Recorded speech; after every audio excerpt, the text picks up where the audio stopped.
Shabbat Shalom, mis amados hermanos. Bendiciones del Todopoderoso sean sobre todos y cada uno de ustedes, sobre sus familias, sobre sus hogares, sobre sus trabajos, sobre todo lo que ustedes son y sobre todo lo que ustedes tienen. Bienvenidos a esta recepción de Shabbat. Hoy recibimos Shabbat Balak. Y bueno, vamos a estar llevando a cabo nuestro tiempo de estudio antes de recibir el Shabbat. Ya desde hace algún tiempo atrás estamos solamente teniendo el estudio y de esa manera pues permitiendo que cada quien como familias tengamos la recepción de Shabbat de una manera pues más íntima, de una manera más también pues adecuada a cada familia. Decidimos hacerlo así pues guiados por el Eterno para poder todos y cada uno de las familias poder tener ese tiempo de intimidad de recibir el Shabbat, pero pues siempre antes claro, teniendo nuestro tiempo de estudio. Saben que cuando empezamos a aprender el tema de las raíces hebreas, una de las cosas que aprendimos sobre el Shabbat fue precisamente esa, que bueno, dentro de lo que es el judaísmo, tradicionalmente los viernes en la tarde los varones se reúnen a estudiar en las sinagogas y una vez que terminan el estudio en la sinagoga, pues ya regresan todos a sus casas y las mujeres se quedan en casa preparando pues todo para recibir el Shabbat. Cuando el esposo llega, pues ya todo está listo, la mesa está puesta, el vino, el pan, etcétera, y entonces hacen la recepción del Shabbat, pero siempre habiendo tenido previamente su estudio en la sinagoga. Nosotros cuando recién iniciamos, pues como estábamos aprendiendo, recuerdo que nos reuníamos todos los que formábamos parte en ese momento de la congregación física, ¿sí? De la congregación física, nos reuníamos en las instalaciones y ahí todos juntos hacíamos pues nuestra ceremonia de recepción de Shabbat. Con el tiempo esto fue cambiando. En algún tiempo también nos reuníamos algunas familias en alguna casa, 2, 3 familias en distintas casas. Y bueno, hasta que finalmente pues lo hacemos pues parecido a la tradición judía, es decir, cada familia en su casa recibiendo el Shabbat. Hay personas que por supuesto están solos, a veces porque viven solos, a veces porque la familia no los apoya y no quieren llevar a cabo la recepción del Shabbat. Y bueno, eso no debe de preocupar a nadie, no debe de angustiar a nadie, ¿verdad? Lo importante de todo esto es que usted reciba el Shabbat, que usted en la intimidad, aún si usted no tiene otras personas o no tiene familiares que lo apoyen en esto, pues lo importante es que usted observe la mitzvah, que usted guarde el mandamiento, que usted tenga ese punto de referencia en donde inicia su Shabbat, el Shabbat que el Padre le da, que usted lo empiece, tenga ese inicio y pueda también tener, por supuesto, su clausura, el Abdalá. Entonces, pues así ha ido, digamos, evolucionando esta práctica. Y hoy día, bueno, pues solamente tenemos este tiempo para estudiar. Así que bueno, pues bienvenidos sean los que ya están unidos a esta transmisión. Bienvenidos sean a este tiempo entonces de estudio en donde les recuerdo estamos estudiando la buena noticia de Yohanan y estamos en el capítulo número 14. Esta semana nos correspondió leer y estudiar capítulos 13 y 14.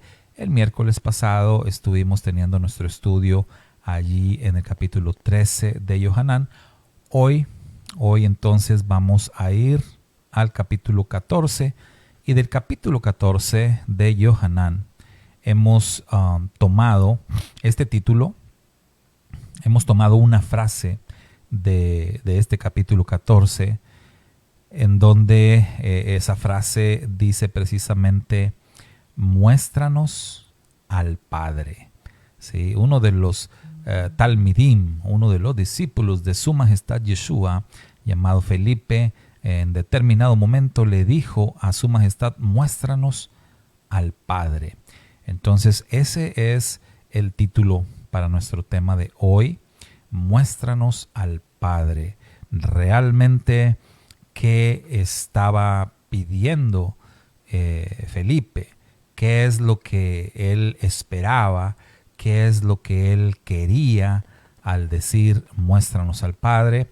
Vamos a analizar la respuesta de Yeshua, qué es lo que Su Majestad respondió. Por supuesto, cómo es que mucha gente interpreta esas palabras, esa respuesta de Yeshua.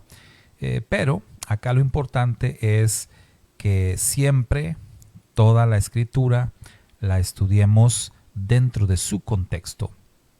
Entonces, pues de entrada tenemos que decir que este texto es uno de los textos, digamos, más sólidos que usan como un fundamento doctrinal aquellos que enseñan que el Eterno, es decir, el Padre, Hashem, como le llamamos, Yahweh, y Yeshua son la misma persona.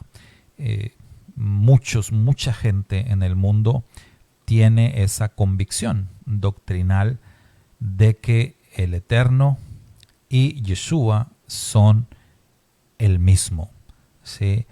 Dentro de los círculos cristianos, sobre todo, pues siempre hay esta creencia firme, aunque no todos, ¿verdad? Hay que decir que también dentro de los círculos cristianos hay quienes se reservan sobre esa creencia y bueno, creen que realmente son dos y no uno. Pero la gran mayoría dentro de los círculos cristianos sostienen que el Padre y el Hijo son uno mismo, ¿sí?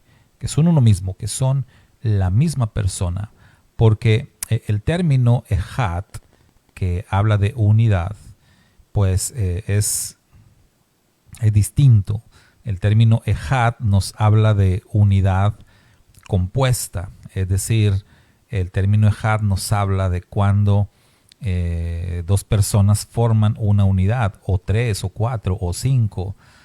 Por ejemplo, un equipo de fútbol, soccer, se compone de 11 personas. Y bueno, 11 titulares que salen al campo, más los que están en la banca, más el entrenador, más realmente todos los que de alguna manera trabajan para el equipo.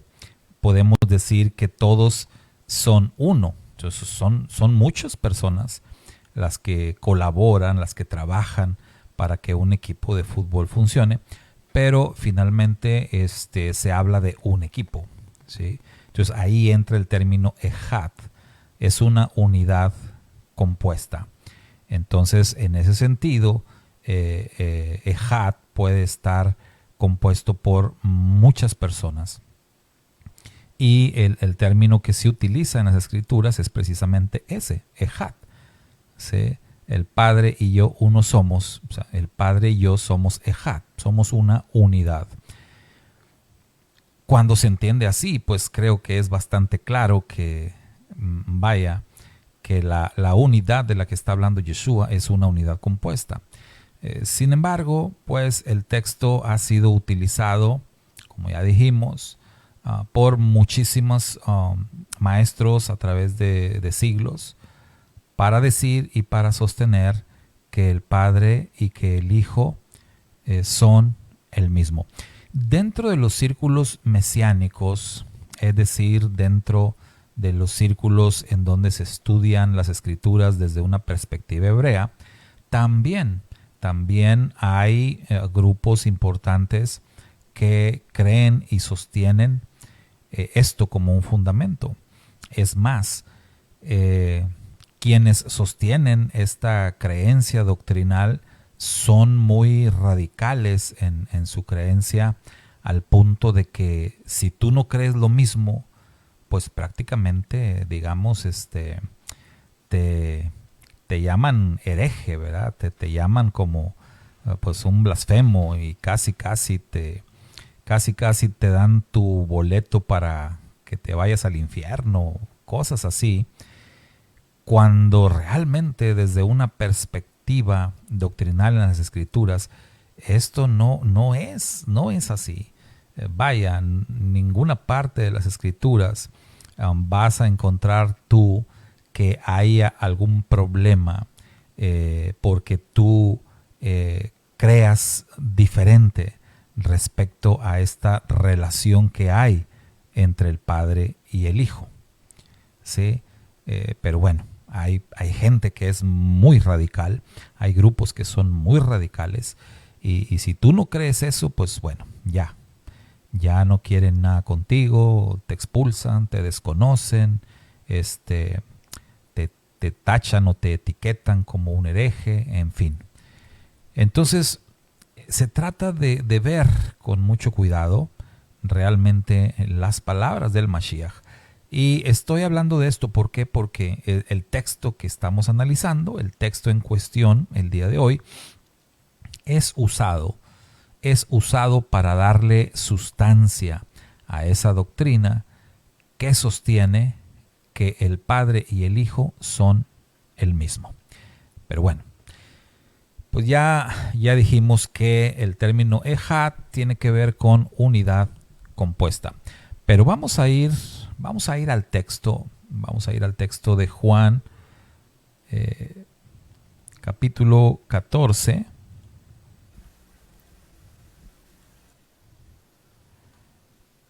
Y aquí en Juan 14 vamos a ir viendo desde el inicio. Ahí vamos a ir viendo y vamos a ir analizando el contexto, ¿verdad? Porque el contexto es muy importante, ¿sí? El contexto es muy importante. Entonces venimos del capítulo 13, precisamente, en donde la situación, digamos, está muy tensa, ¿sí? Veíamos en el capítulo número 13 que nos habla del mandamiento renovado que Yeshua le dio a sus discípulos, pero dentro del contexto encontramos la traición de Judas, por un lado, y después el anuncio de la negación de Pedro. Entonces, imagínese usted la escena. Yeshua le dice a Kefa, a Pedro, que es el principal de los discípulos, ¿sí? Digamos, pues el líder de los discípulos. Yeshua le dice que lo va a negar. Imagínese usted, si usted hubiese estado ahí como parte de ese grupo de discípulos y usted ver que se le dice al discípulo principal que va a negar al maestro, pues ¿cómo se sentiría usted? ¿Cómo se hubiera sentido usted en ese momento? Pues sin lugar a dudas, triste, ¿no? Turbado, decepcionado, con miedo quizás, inseguro, pensando, pues si Pedro va a hacer eso, pues entonces ¿qué puedo esperar yo de mí mismo? En fin, muchos pensamientos seguramente negativos podrían haber estado pasando por la mente de los discípulos en ese momento. Y es en ese contexto entonces que Yeshua les dice: no se turbe vuestro corazón. ¿Sí? No se turbe vuestro corazón, porque ellos están por vivir una experiencia por demás difícil, una experiencia terrible, en donde el Hijo del Hombre, su majestad Yeshua, les va a ser quitado. Él va a ser apresado, él va a ser llevado. Y Yeshua ya sabe todo esto, y por eso Yeshua está preparando a sus discípulos, y por eso les dice estas palabras: no se turbe vuestro corazón. Entonces el contexto de todo esto es: viene una prueba muy fuerte, viene una situación bastante grave, y los discípulos necesitan ánimo, necesitan fortaleza, necesitan palabras que los motiven, que los sostengan. Y eso es lo que el Maestro hace en este capítulo 14. No se turbe vuestro corazón, creéis en Dios, creed también en mí. Entonces vean ustedes desde aquí. Desde aquí el Maestro empieza a introducirse en este tema, y él dice: ustedes creen en mi Padre, ustedes creen en el Eterno, crean también en mí. Entonces, ¿qué vemos acá? Como siempre lo hemos visto, Yeshua habla del Padre y habla de él mismo por separado. O sea, nunca él está diciendo: yo soy el Padre, yo soy Hashem, sino aquí él dice: ustedes creen en el Padre, crean también en mí. Y luego dice: en la casa de mi Padre. Otra vez refiriéndose al Padre como no como él mismo, sino como el Padre. En la casa de mi Padre muchas moradas hay. Si no os lo hubiera dicho, o sea, si no fuera así, o sea, no se los hubiera dicho. Voy pues a preparar lugar para vosotros, les dice Yeshua. Y cuando me vaya y les prepare lugar, vendré otra vez y os tomaré a mí mismo, para que donde yo estoy, ustedes también estén. Bueno, aquí cuando el Maestro habla acerca de que en la casa del Padre hay muchas moradas, cuando él dice que va a preparar una morada o va a preparar un lugar, se ha también discutido mucho acerca de esto: qué es lo que significa esto, qué es lo que Yeshua está diciendo que va a preparar, un lugar en el cielo para que habitemos allá. Pues eso choca con la enseñanza de las Escrituras de que el Maestro va a venir a reinar en esta tierra, ¿no? Entonces, ¿de qué está hablando? Tenemos que entender y conocer el contexto hebreo de las Escrituras. Se recuerdan que hablábamos y decíamos, o lo decimos repetidamente, que el contexto de todas las Escrituras tiene mucho que ver con la relación de pareja, con el matrimonio. Lo decíamos en el estudio anterior. Entonces, Yeshua está hablando aquí utilizando la figura del novio, ¿sí? Del novio, que en el contexto hebreo de las bodas, según se acostumbraba en aquellos tiempos, el novio tenía que preparar la morada, la casa donde iba a habitar con la novia. Entonces había un periodo en donde se desposaban, ¿sí? Hoy le llamamos compromiso, ¿no? Se comprometían.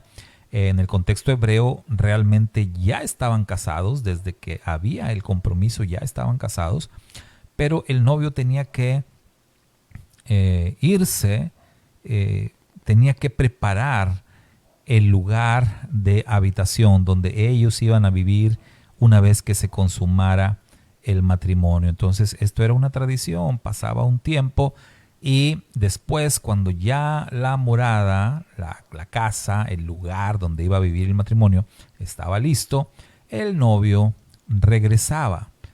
Para eso, pues el padre preparaba todo el evento, ya la boda lista y todo. Al regreso del novio todo está listo.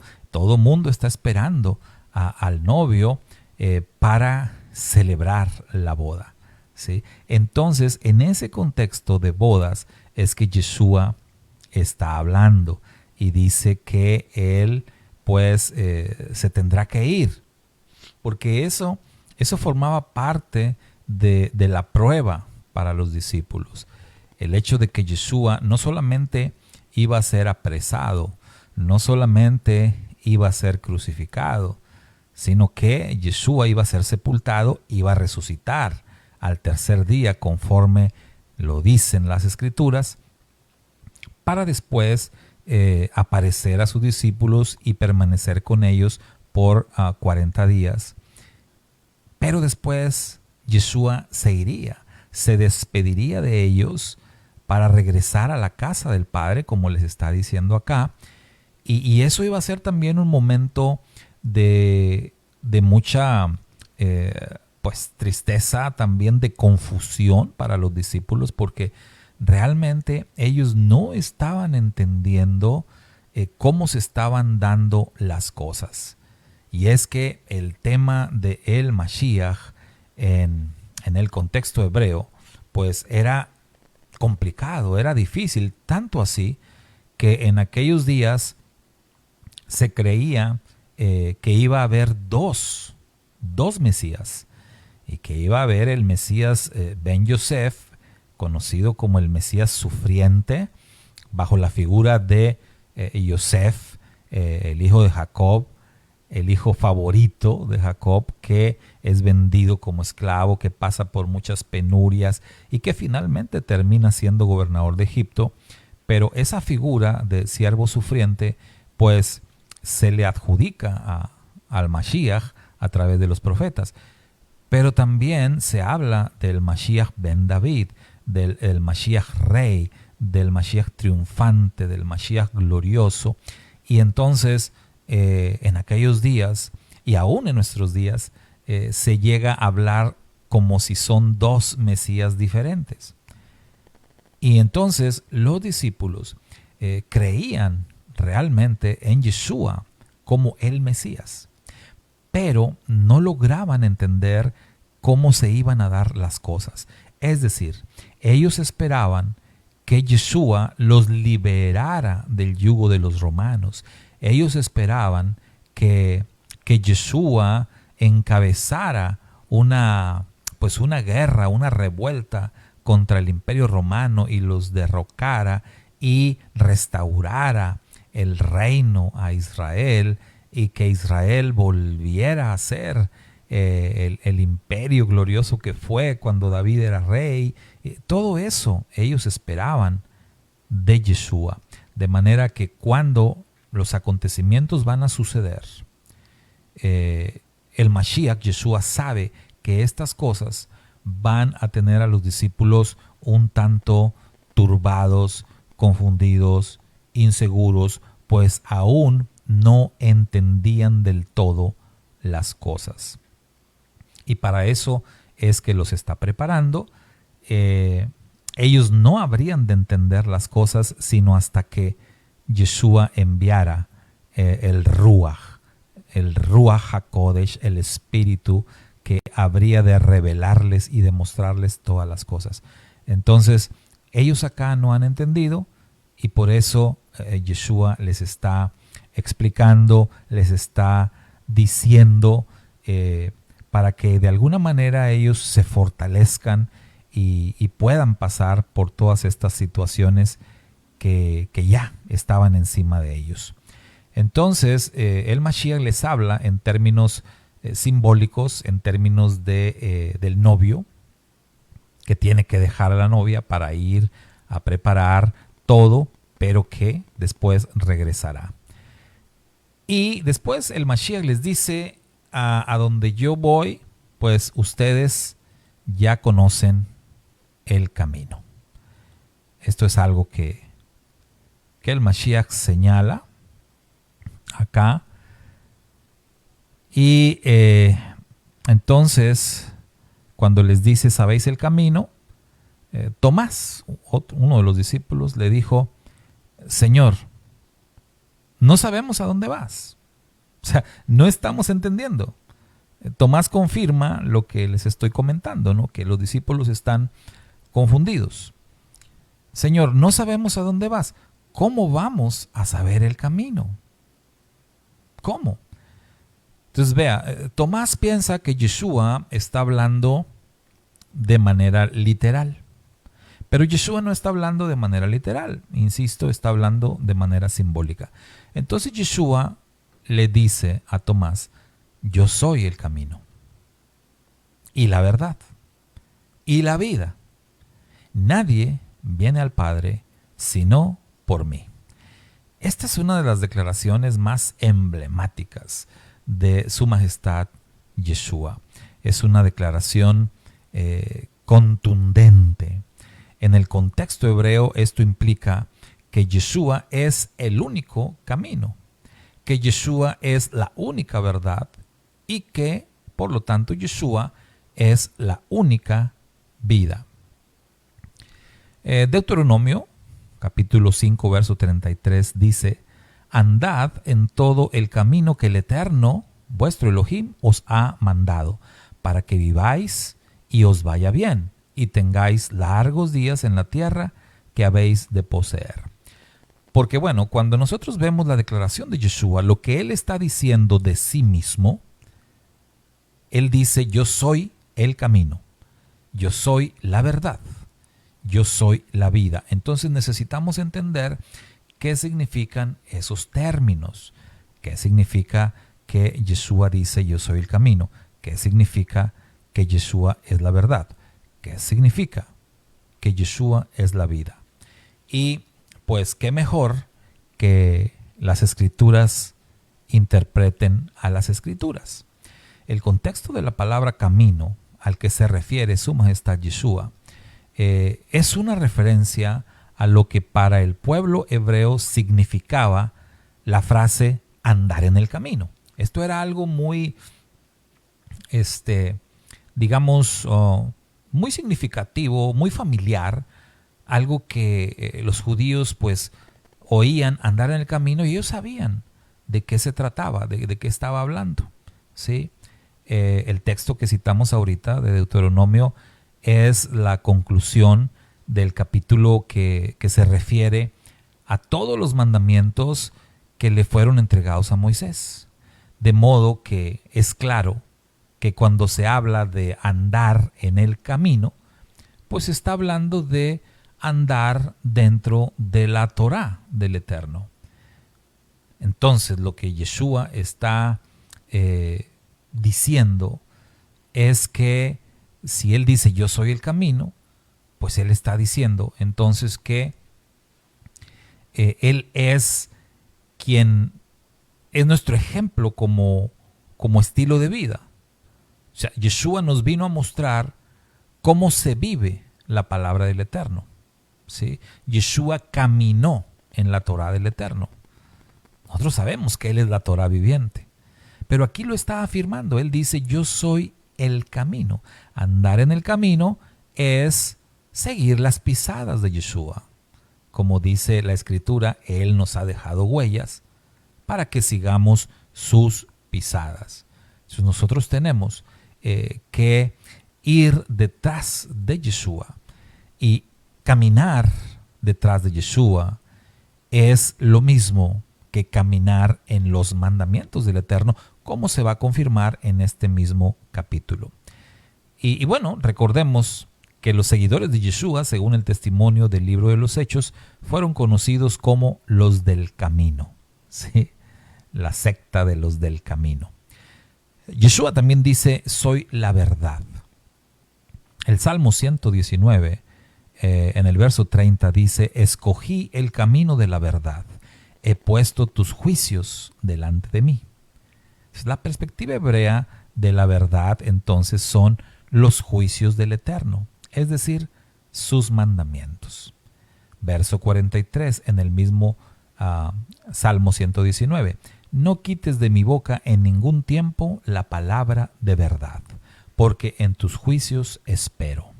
Entonces otra vez nos confirma que la verdad pues es la palabra del Eterno.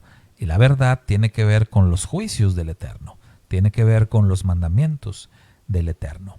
Verso 86 en el mismo capítulo 119 del libro de Salmos. Todos tus mandamientos son verdad. Sin causa me persiguen. Ayúdame. Entonces, otra vez. Los mandamientos del Eterno son la verdad. Tu justicia es justicia eterna y tu Torah la verdad. Verso 142 en el mismo Salmo. Entonces, cada uno de estos versos, y el Salmo 119 es riquísimo, usted sabe, es el capítulo más largo de las Escrituras y nos habla pues de la Torah. Todo el tiempo nos habla de la Torah, nos habla de los mandamientos. Si usted quiere aprender de la Torah y de los mandamientos, estudie el Salmo 119, ¿verdad? Estúdielo a detalle y usted va a enriquecer bastante su conocimiento acerca de la bendita Torah. Entonces, acá, con estos versos que analizamos, nos queda claro que cuando Yeshua dice, yo soy la verdad, entonces lo que él está diciendo es que él es la Torah, ¿sí? Él es la palabra del Eterno.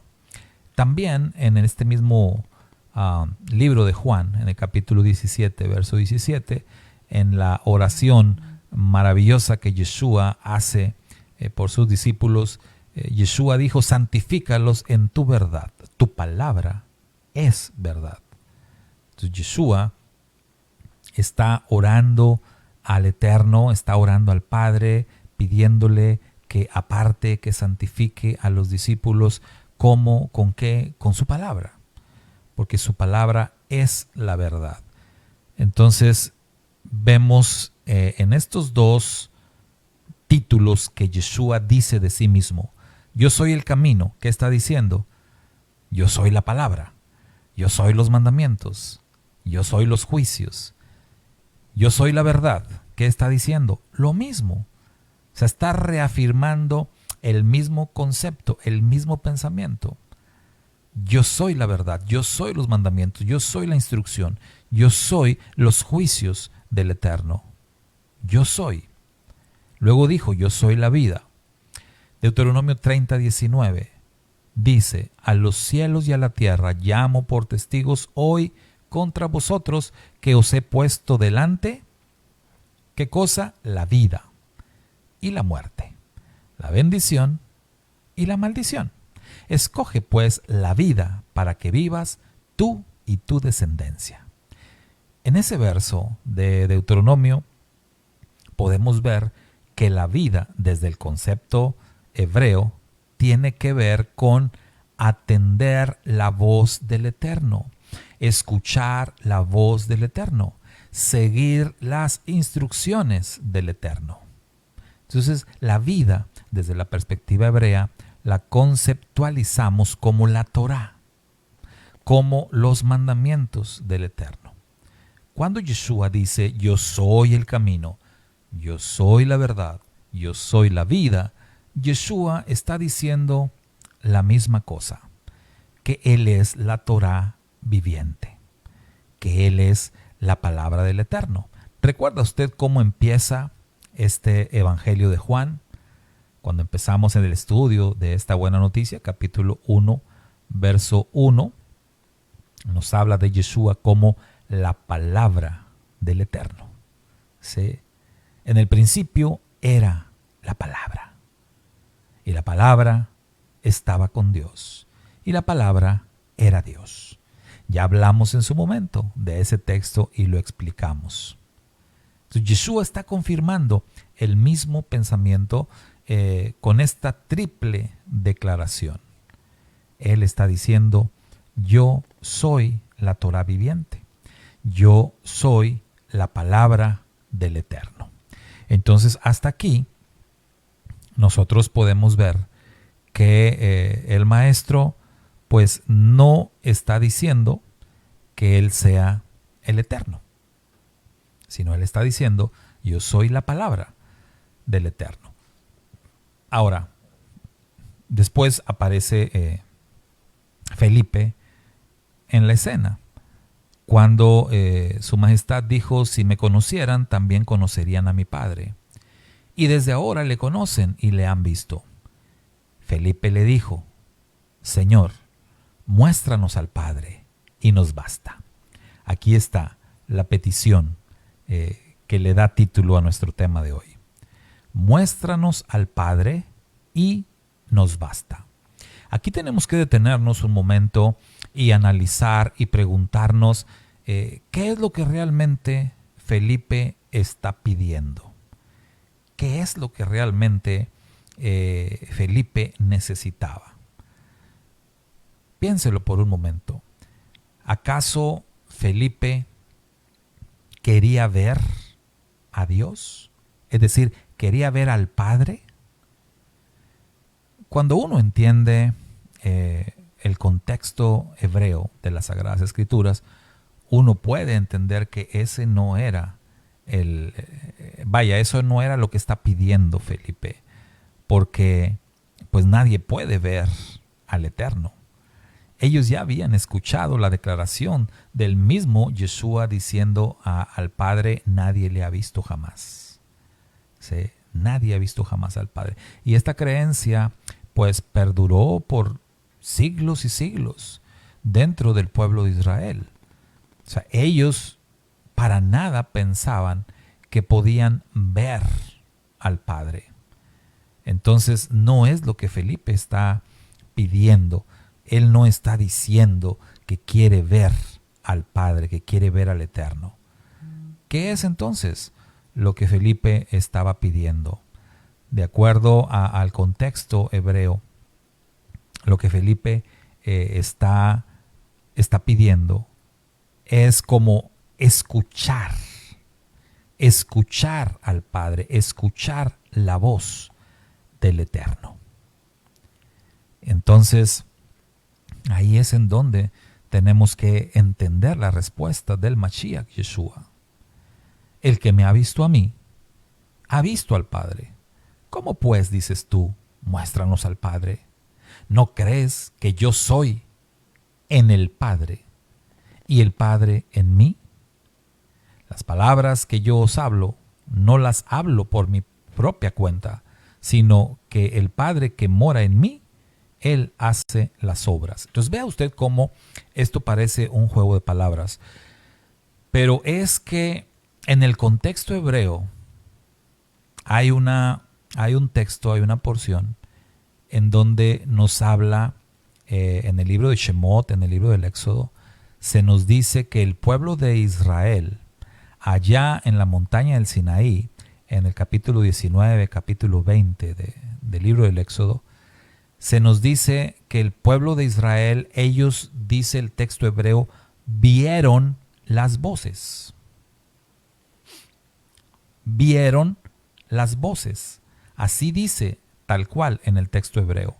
En las traducciones no dice así, porque obviamente los traductores pues pensaron que esto iba a causar confusión a los lectores, pero en el texto hebreo dice, ellos vieron las voces. Entonces, ¿cómo es que puedes ver una voz? Porque cuando pensamos de manera razonable, nosotros decimos, pues, las voces las escuchamos, pero no las vemos. ¿O cómo puedes ver una voz?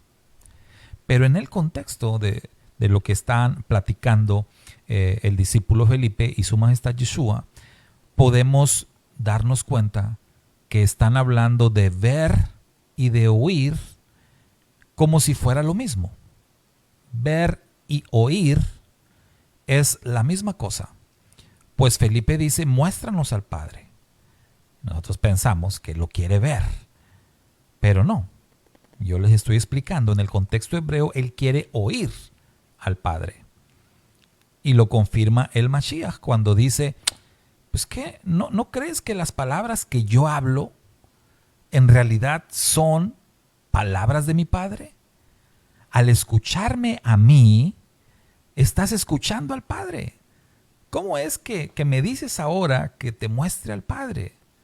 todo el tiempo me has estado escuchando hablar en el nombre de mi Padre. ¿Cómo me dices esto ahora?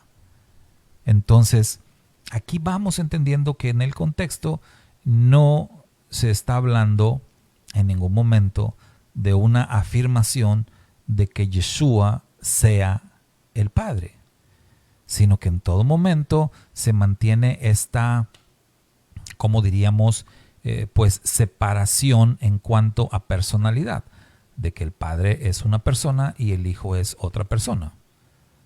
Entonces, Yeshua lo que sí recalca es el Padre, yo soy en el Padre y el Padre en mí, dice el Mashiach. ¿Por qué? Porque todo lo que él habla, lo habla porque el Padre le ha dado esas palabras. Y dice además, termina esta frase diciendo, el Padre hace las obras. Entonces vea, Yeshua habla las palabras del Padre, dice, y el Padre hace las obras.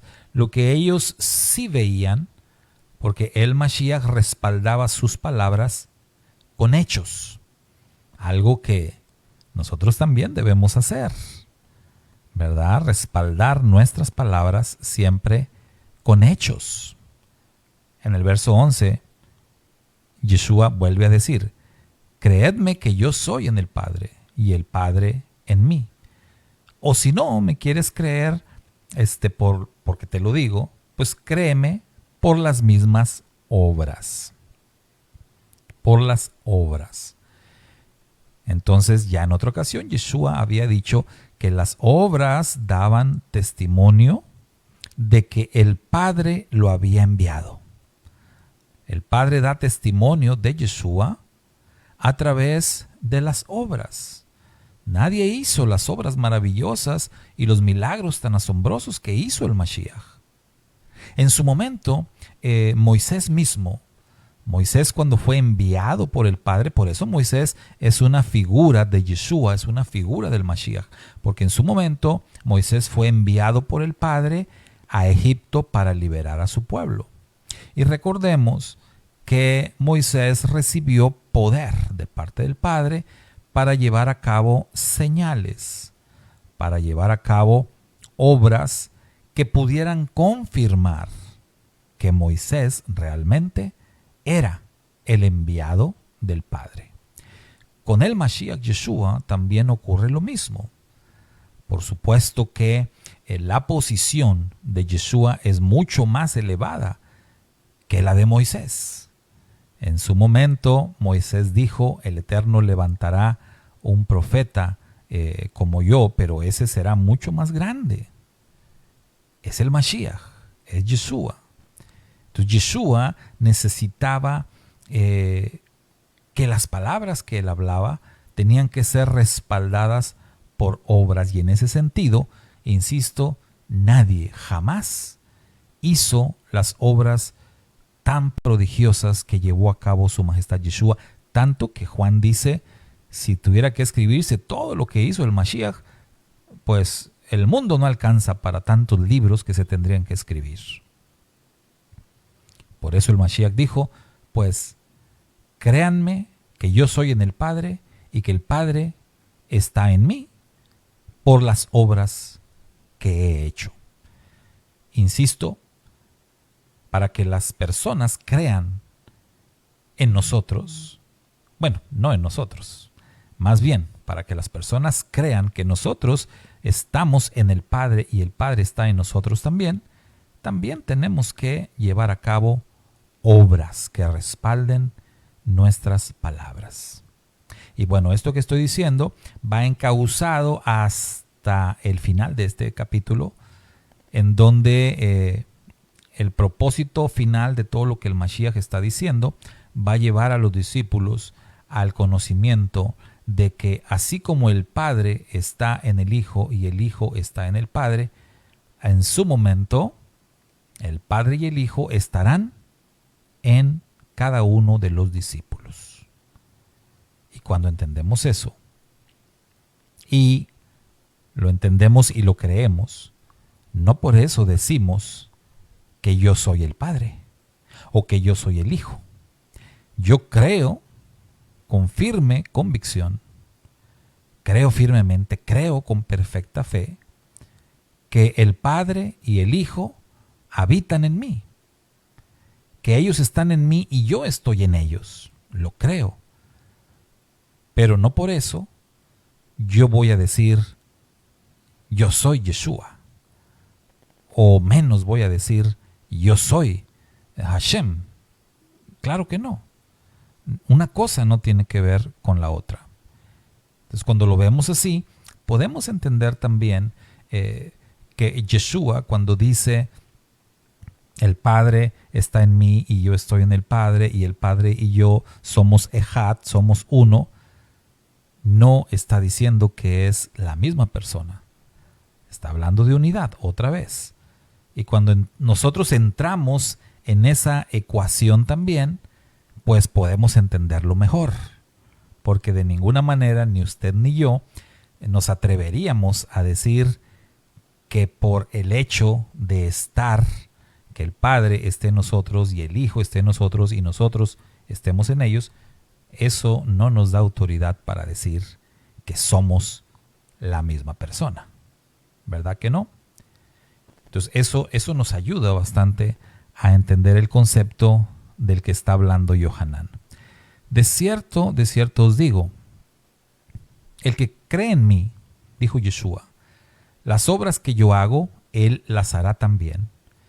Y aún mayores hará porque yo voy al Padre. Este texto también ha sido un poquito controversial respecto a que, pues, ¿cómo? Yeshua ya había señalado y había dicho que el discípulo no es mayor que su maestro, ni el siervo más que su señor. Entonces, ¿por qué ahora el Mashiach dice que el que cree en él va a hacer las obras que él hacía y que incluso hará mayores obras? Bueno, Yeshua está hablando de hacer obras. En ningún momento él habla de ser mayor o de ser igual.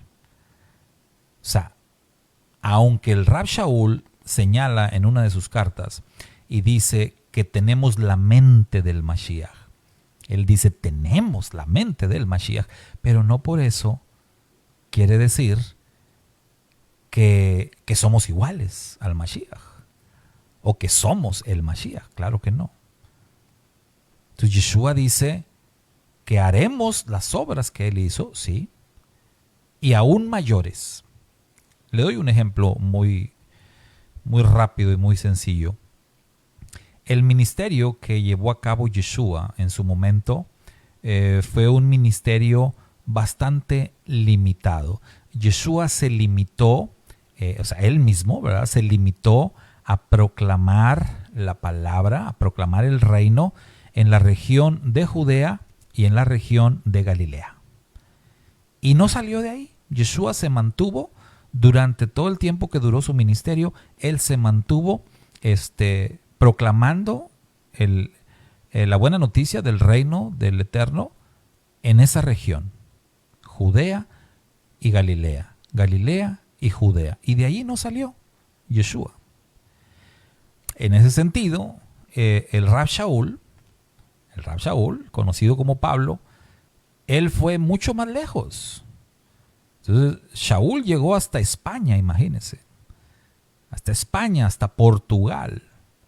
O sea, Rab Shaul recorrió el mundo conocido en aquel tiempo hacia el este, hacia el oeste. Recorrió el mundo conocido. En ese sentido, el Rab Shaul hizo mayores obras que Yeshua. ¿Me explico? Él llevó a cabo un ministerio mayor, un ministerio de mayor alcance que Yeshua. A eso se refería Yeshua. Ustedes van a hacer cosas más grandes que yo, porque yo voy al Padre. O sea, yo hasta aquí voy a llegar y les voy a pasar la estafeta. Ustedes van a continuar. Ustedes van a hacer cosas mayores que yo. Y sabe que hoy quienes proclamamos la palabra del Eterno, utilizando estos medios que el Padre nos da hoy en día, hacemos todavía cosas mayores, porque llegamos a más personas, porque llegamos a más gente.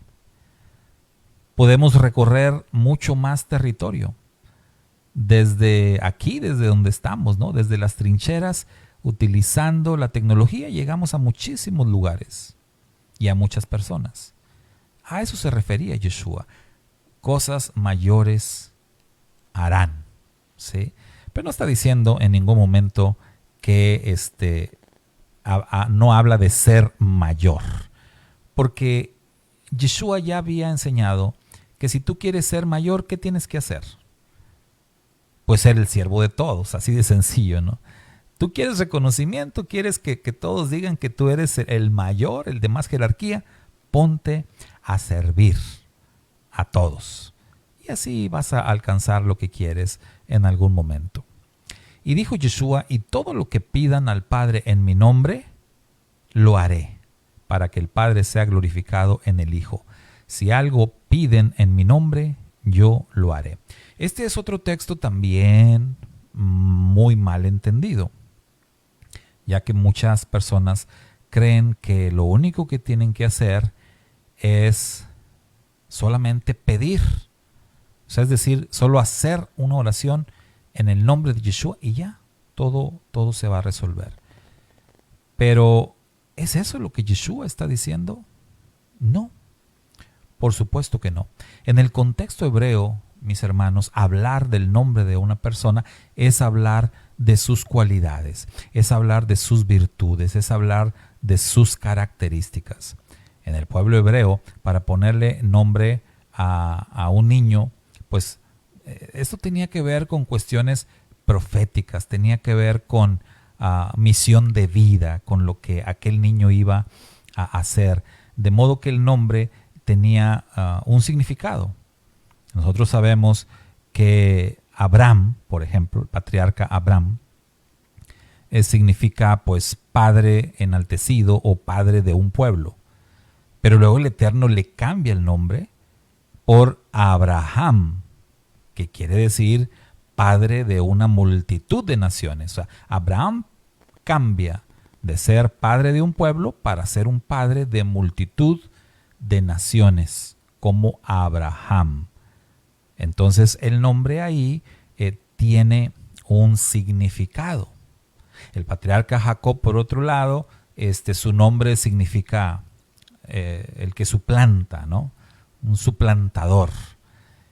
Pero el Eterno le cambia el nombre por Israel, que significa el que vence con Elohim.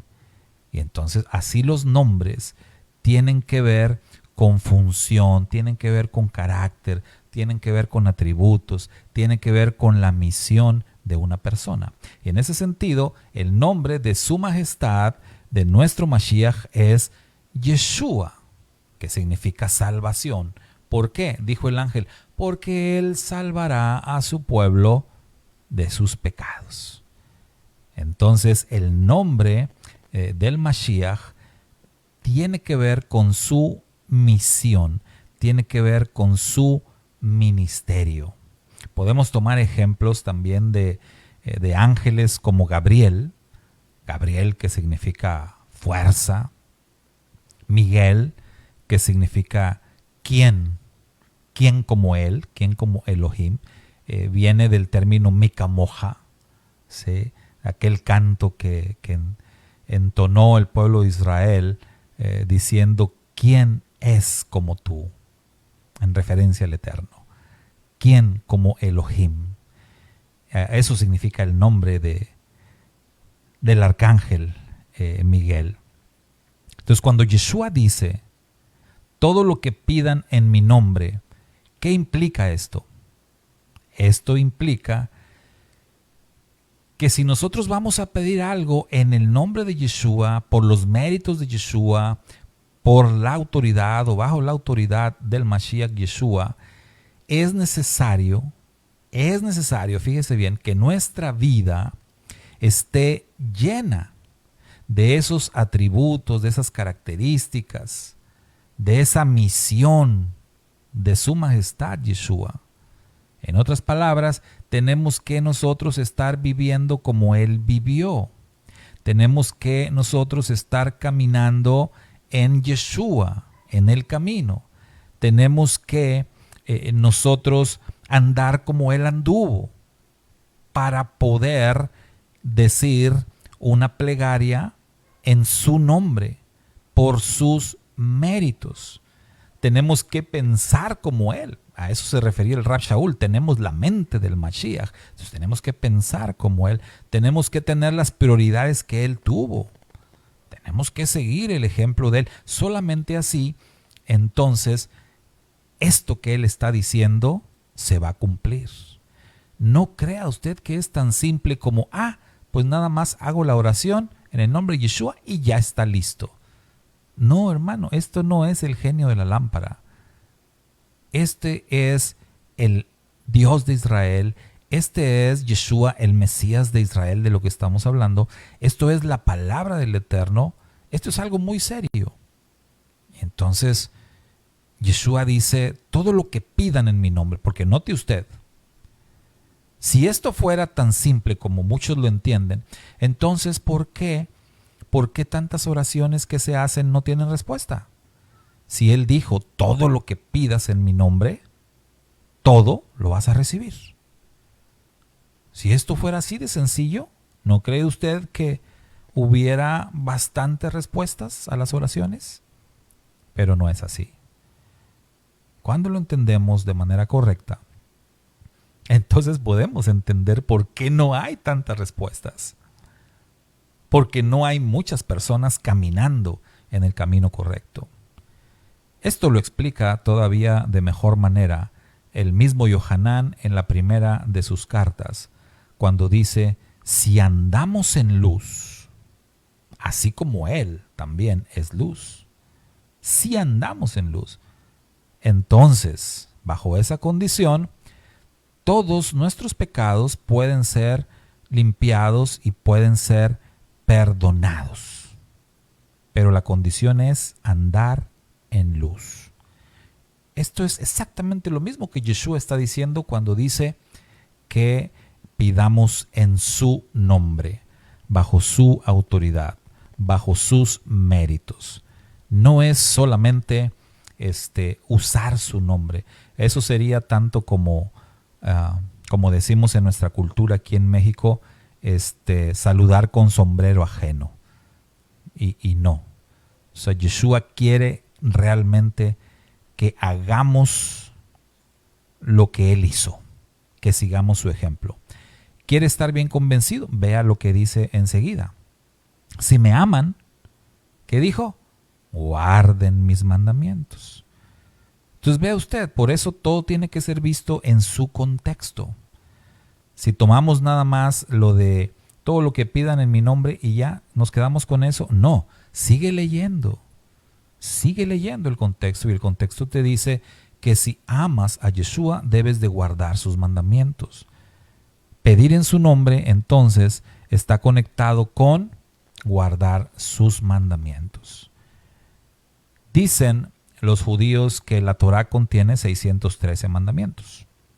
De esos 613, 365 son mandamientos negativos, es decir, cosas que no debemos hacer. Y 248 son mandamientos positivos, cosas que debemos hacer. Según Maimónides, un rabino de hace muchos siglos, uno debe cumplir con todos los mandamientos para poder tener vida. ¿Sabe usted que los creyentes en el cristianismo hoy día dicen mucho que es imposible cumplir con todos los mandamientos? Y de hecho, pues, por eso la gran mayoría en el cristianismo se escudan bajo la falacia de que el Antiguo Testamento ya no está vigente, para no sentir responsabilidad de tener que guardar los mandamientos del Antiguo Testamento. Pero vea usted qué tremenda contradicción, porque existe un registro, no sé si usted sepa que existe un registro, alguien se dio a la tarea de contar los mandamientos que se encuentran en lo que conocemos como Nuevo Testamento. ¿Y cuántos cree usted que son? ¿Cuántos cree usted? ¿Cuántos mandamientos se encuentran en los 27 libros del Nuevo Testamento? Según esta persona que se dio a la tarea de contarlos, dice que son en total 1050. 1050 mandamientos en el Brit Hadashah. Entonces, pues, ¿qué vamos a hacer? ¿Qué vamos a hacer? Si no queremos cumplir con los 613, ¿qué vamos a hacer con los 1050 que tenemos acá? Creo que las cosas son bastante claras. Creo que el Eterno nos confirma que de lo que se trata todo esto es de andar en sus caminos, de obedecer sus mandamientos, como lo dijo Yeshua. Si me aman, guarden mis mandamientos. En la primera carta de Juan dice, el que dice, yo le conozco y no guarda sus mandamientos, el tal es mentiroso y la verdad no está en él. Pero el que guarda su palabra, en este verdaderamente el amor de Dios se ha perfeccionado. Por esto sabemos que estamos en él. El que dice que permanece en él, debe andar como él anduvo. Y ahí está, otra vez el concepto de estar en él, caminar en él, guardar los mandamientos. Ahora bien, esto suena difícil, suena complicado, pero el Mashiach dijo, y yo rogaré al Padre, y Él os dará otro consolador, para que esté con ustedes para siempre, el Espíritu de verdad, al cual el mundo no puede recibir, porque no le ve ni le conoce, pero vosotros le conocéis, porque mora con vosotros y estará en vosotros. Vea usted, el Espíritu de verdad. ¿Qué es la verdad? La palabra, los mandamientos. Entonces, el Espíritu de verdad, esto es el entendimiento. Lo hemos señalado otras veces. El entendimiento. Finalmente, en algún momento llegaría el entendimiento que los discípulos no tenían. En este momento ellos están confundidos, están inseguros, están turbados. El Mashiach dice, cuando sea enviado el Espíritu de verdad, entonces todas las cosas se van a aclarar. Y el resto del capítulo entonces habla precisamente de esta obra maravillosa. Yeshua dice, no los dejaré huérfanos, vendré a ustedes todavía un poco y el mundo no me verá más, pero ustedes me verán, porque yo vivo, ustedes también vivirán.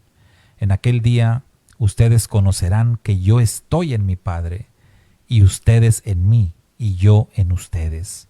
El que tiene mis mandamientos y los guarda, ese es el que me ama, y el que me ama será amado por mi Padre, y yo le amaré y me manifestaré a él. Entonces, ¿cuál es la condición de todo esto?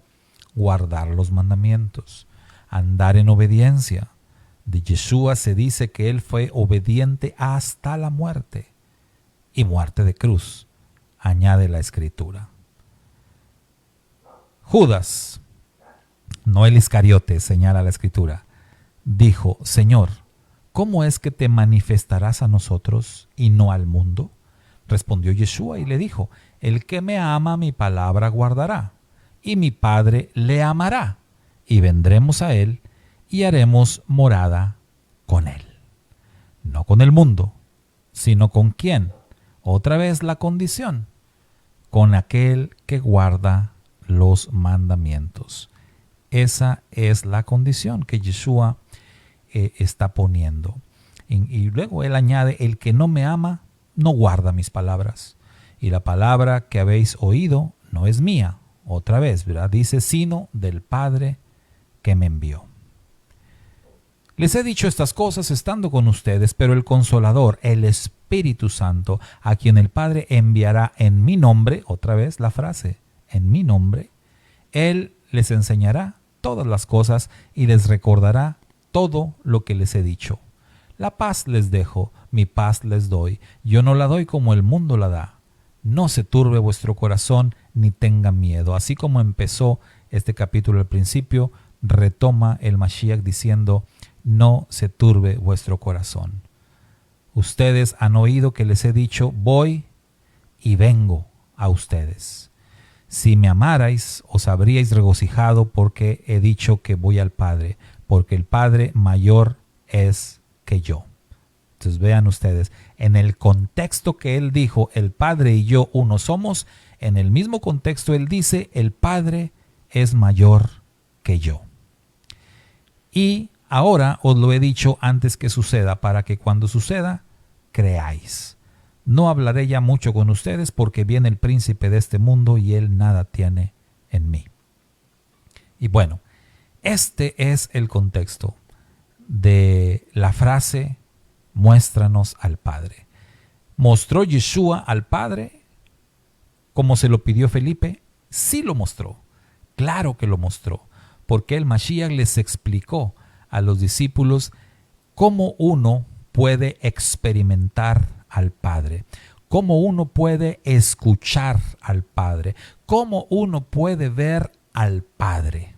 La fórmula es la misma: guardando sus mandamientos, andando en el camino de la bendita Torah, haciendo la voluntad del Eterno, creyendo con perfecta fe en el Mashiach Yeshua, siguiendo sus instrucciones, siguiendo su ejemplo, permitiendo que Él repita su experiencia de vida dentro de nosotros. De esa manera es que podemos ver al Padre. Esa, mis amados hermanos, es la fórmula. Shabbat Shalom. Que el Padre Eterno les bendiga rica y abundantemente en este día de Shabbat, Shabbat Balak. Mañana, primeramente el Eterno, estaremos teniendo nuestro estudio, nuestro tema sobre la séptima Aliyah de esta parashá Balak en nuestro servicio de Shabbat, y estaremos también concluyendo con nuestro estudio de la segunda carta a los Corintios. Así que pues quédese con nosotros en nuestras transmisiones durante este día de Shabbat, porque estoy seguro que el Padre Eterno nos va a bendecir de gran manera. Un fuerte abrazo para todos ustedes, mis hermanos, mis hermanas, un cariñoso saludo, y espero que se sigan uniendo a nuestras transmisiones para seguir aprendiendo juntos y seguir creciendo juntos en el conocimiento de nuestro Padre Eterno y de su Hijo, nuestro Redentor, Yeshua HaMashiach. Shabbat Shalom.